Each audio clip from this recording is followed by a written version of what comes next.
the crack, everybody? Welcome back to the channel. Cards Everywhere here, bring you another weekly league deck profile. I have been struggling to make a very good deck this week, so I just went back to my default natural monuments, and it's been working excellently for me. So I'll give you a quick rundown of this version, and we'll jump into a game. So first up is the Door to Hell. On the draw, your cards in hand burn 50 until played and gain 50 power this turn. Next we've got a mythic, the Theory of Everything. On the play, if at least 6 cards in your deck are from different albums, your science cards in hand gain 24 power permanently.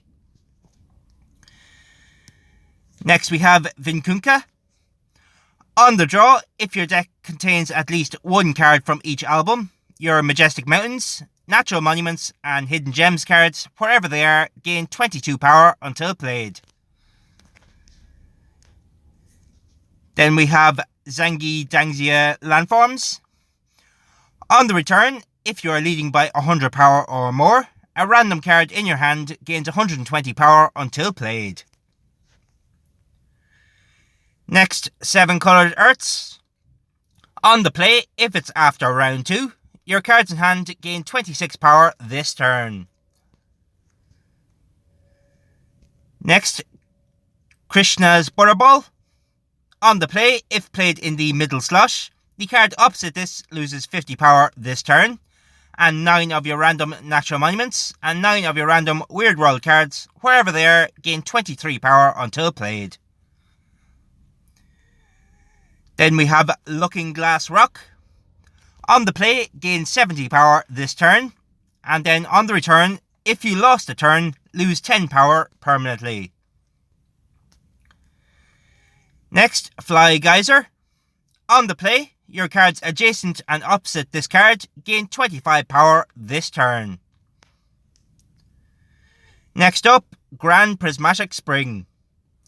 On the play, for every non-science album in your deck, your Natural Monuments cards, wherever they are, gain 4 power until played. Next, Sahara El Beda. At the start of a turn, your Natural Monuments cards, wherever they are, gain 5 power until played, and all other cards lose 2 power until played. So we will be holding this card in hand until the last possible moment. Next up, Giant's Causeway. On the return, your opponent's cards, wherever they are, lose 20 power next turn, and if you win the turn, they lose another 10 power next turn. And the last of the monuments is Chocolate Hills. On the draw, if you are losing the round, this card and a random card in your hand gains 25 power this turn. Then we've got the other albums. The first one is Heimdall. On the return, if at least 6 cards in your deck are from different albums, your cards, wherever they are, gain 30 power this round. Then I've gone with Yellow Jacket. At the start of a turn, your opponent's cards in hand lose 5 power until played, and on the play, your opponent's cards in hand lose 24 power this turn. So we'll hold on to this card for a little bit when we draw it, but we will play it if necessary. Next up, Arthur Plura. On the play, your opponent's cards in hand, with 45 or more base power, lose 30 power this turn, and the next turn. Then we've got another mythic, the Flying Dutchman. On the play, if you are losing the round, your cards in hand gain 48 power this turn, and if you are winning the round, your Plundering Pirates cards, wherever they are, gain 36 power for 2 turns. Second to last is Shinigami.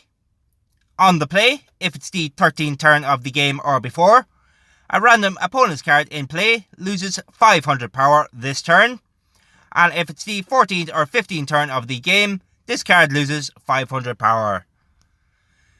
And the last card is another mythic, Lightspeed Travel.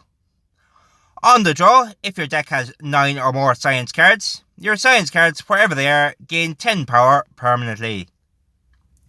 So that's the deck, guys. It is very expensive to build, with all the mythics and limited legendaries in it. But if you are struggling this week, you do your best to build this deck. I guarantee it'll get you far enough. I'm already 11 shields into rank 1. I like the card back this week, so I'm going to try and get in for the top 100. It's rare that I go for it, but this deck has been working very well for me, so I think I have a good shot of it. Obviously, some cards are replaceable. Like, you could probably do without the Flying Dutchman. You could put in a good water card in there. I don't know what you could use. You could probably use Bobbit Worm if you have it. It would still be fairly effective for the deck, as it doesn't affect too many cards. I think only 2 or 3 cards in the deck would be hit by Bobbit Worm. As for Lightspeed Travel, you probably could do without it. I would try to use it if you can. Well, here we go into the first round. So we'll go with Looking Glass. No, we won't. We'll go Grand Prismatic Spring. It's not an ideal starting hand. So we're just going to play these two for 200. We are against a bot, so it'll be a fairly easy game here. If we get a quick win, I will jump into another game so you can see how the deck plays against a real player. It was a bit of an unfortunate draw, but for the most part, you won't have any problems with this deck. With the energy. We just happened to draw some very high energy cards on the first turn. But we're almost caught up now. And if we get Door to Hell, I might even be able to get landforms off. We'll see how it goes. Since we are losing, we can use the Flying Dutchman. We'll go with Zangi and the Looking Glass Rock. So that should be enough to get us the landforms off. Hopefully it hits the Giant's Causeway, as I want to play that next turn. We got lucky there. So into round 2. We got the Door to Hell. So we'll put that in the first slot, so we draw it on the last turn of next round. We go with the Fly Geyser and the Giant's Causeway for a 581 start. Should be more than enough to get us well ahead here. And the Giant's Causeway should guarantee us the rest of this round. I'll probably have to play Yellow Jacket since we haven't drawn our Heimdall yet. So I'll save that for the last round. Or for the third round. So it's going to be a very weak turn for us this turn. But hopefully Arthur Plur with Yellow Jacket and the Giant's Causeway will be enough to keep us in the game. Just about.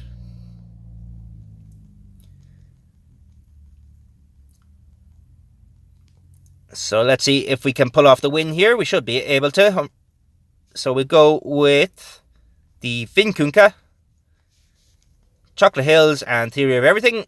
And we'll just hope that's enough to keep our victory. Unfortunately not, but that's okay. It's all permanent boosts we're getting from the Theory of Everything. And we have Heimdall for next round.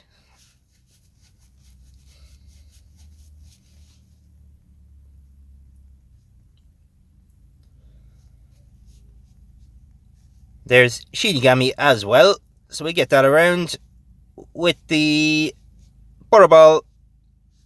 And we'll play some Grand Prismatic Spring next turn. So that's a nice big hit to the opponent. So we're only a little bit behind. And we've got some good cards coming around now.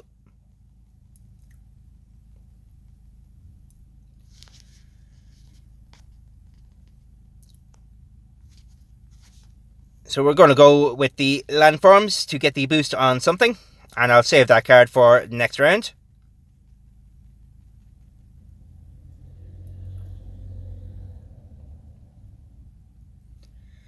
So there's a good big lead. So we can play some weaker cards next turn and still get the victory.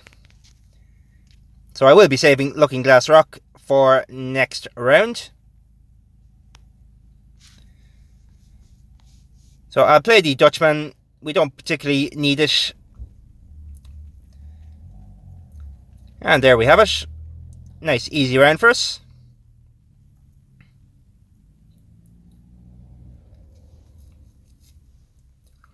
And hopefully we'll be able to pull off the same next round. We have the Sahara Beta in hand, and it's getting stronger and stronger.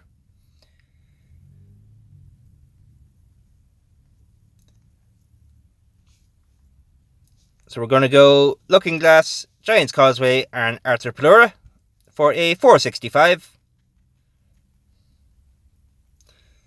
Plenty enough to get ahead, and the Giant's Causeway will help out a lot this round again.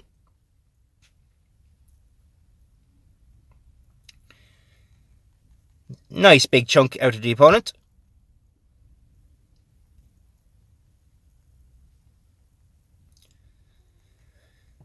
So we're going to keep going with the strong hands to hopefully win this round.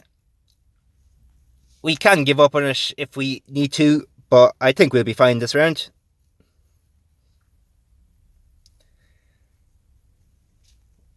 So there we go. We maintain our lead and get a little bit more.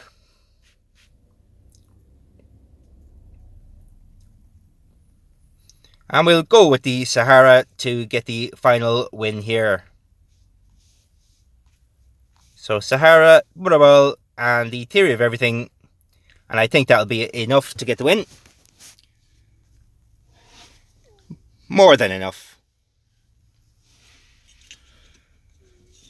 So that was a quick enough game. We'll jump into another one to give you a good showcase of how the deck really plays.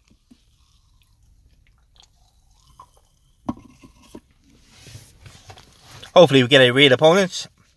But if it is another bot, at least you'll get an idea that it is a very good deck. And more than enough to get you into rank 1 if you are struggling. So we'll just jump straight in.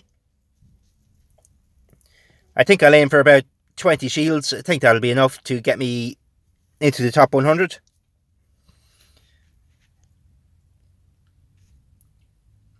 It's been a long time since I got top 100.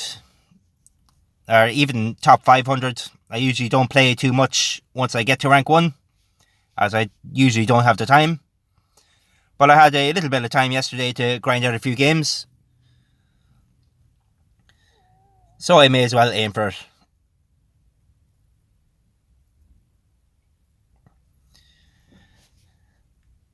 So how's everybody else doing this week? Anything interesting you have? Don't be afraid to post the deck list or the deck code. I'd be sure to check it out and see what it's like. But here we go. We have found a real opponent. So we say hello. We get the Theory of Everything around with the Finkunka. So 384.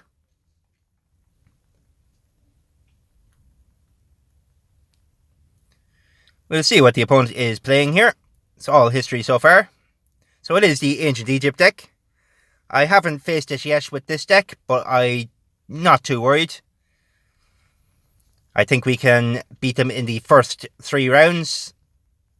And that'll be enough to get our victory.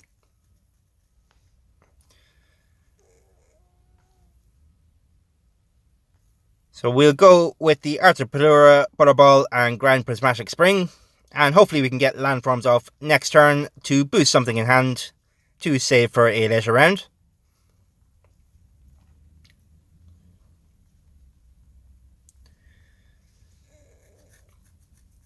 So he's got one of the eye pieces in hand, so he'll be holding on to that card for a while. Until he gets the other piece, of course.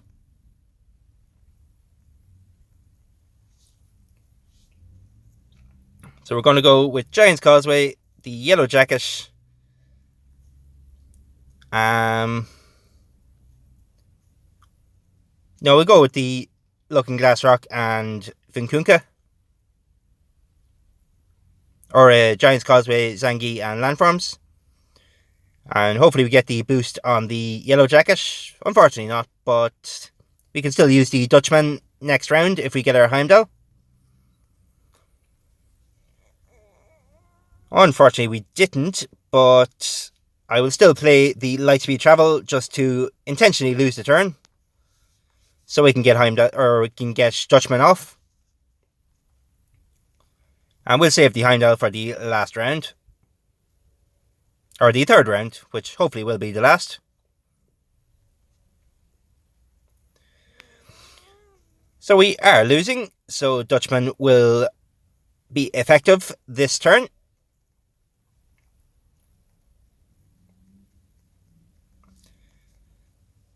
There is the Heimdall.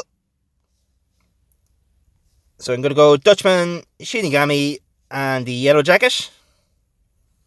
And hopefully we hit something good with the Shinigami to bring us back into the lead. I think we'll be able to do so. The opponent does have the Sphinx in hand, so he is going first. Hopefully we hit that card and he won't get the permanent boost on the Sphinx.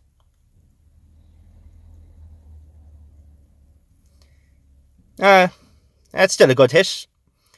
So it puts us back in the lead. And we should be getting some good stuff coming around right now.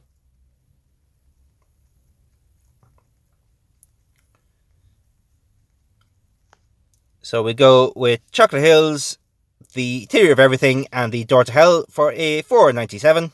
Should be enough to get the victory again.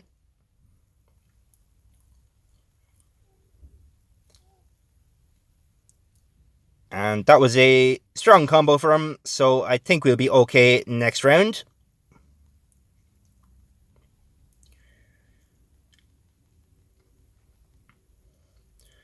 This is really, from round 3 on, is when the Ancient Egypt deck starts to get very powerful.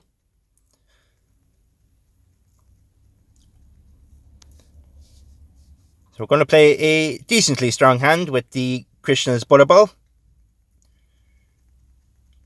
So he's got a good lead on us now. So there's a possibility we lose this round, but I will try to win it, as it'll only get worse and worse if we don't get the win.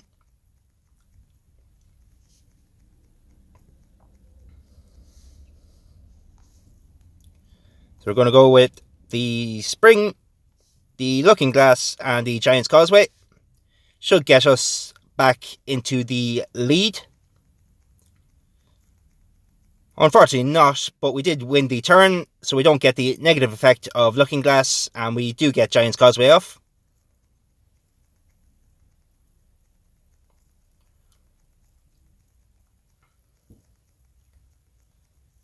So we're going to go 7 coloured Earths.